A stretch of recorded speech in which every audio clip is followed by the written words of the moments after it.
এবারের বিপিএলটা বেশ আলোচনার, যদিও ইতিবাচক নয় বরং নেতিবাচক দিয়ে ভরা এবারের আসর।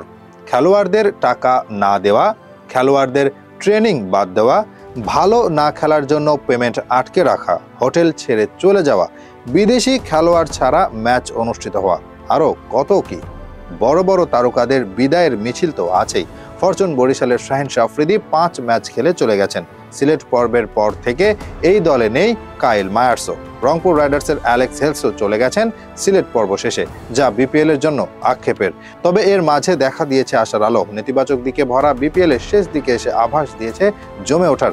যদিও এটা বরাবরই দেখা যায়, তবে এবার যা হয়েছিল তাতে মনে হচ্ছিল না আর শেষ দিকে নতুন কোনো দারুণ নাটক থাকবে, যেটা দেখতে মুখিয়ে থাকবে দর্শকরা। তবে প্লে অফের সময় ঘনিয়ে আসার সাথে সাথে সেটাই হতে শুরু করেছে। বিদেশ হতে যে আসতে পারে বেশ কিছু বড় বড় নাম, এর মাঝে ফ্র্যাঞ্চাইজির কর্তারাও নিশ্চিত করেছেন তেমন কিছু তথ্য। বিপিএল এর সাথে একই সময় আয়োজিত হচ্ছে বিগ ব্যাশ, আইএল টি20 ও এসএ টি20 লিগ।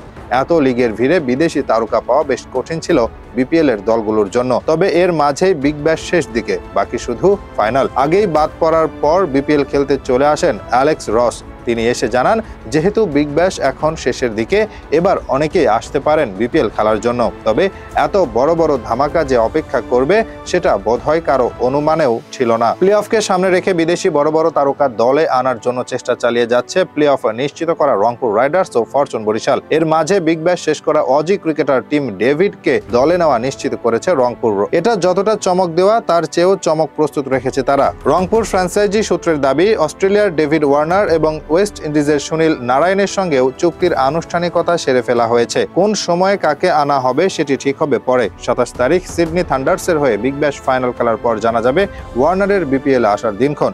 অন্যদিকে যদি ফাইনালে যেতে পারে তবে আসতে পারে সুনীল নারায়ণ। এদিকে বরিশাল চেষ্টা করছে গত ফাইনালের নায়ক কাইল মায়ার্সকে ফিরিয়ে আনার। অন্যদিকে অ্যাডাম মিলনের দিকেও চোখ তাদের। আইএল টি20 ও এসএ টি20-র দিকেও তাকিয়ে আছেন অনেকে। সব মিলিয়ে এখন বিপিএল এর শেষ দিকে এসে সম্ভাবনা জেগেছে বড় বড় তারকাদের মাঠে আসার, যা বাড়িয়ে দিবে টুর্নামেন্টের আমেজ।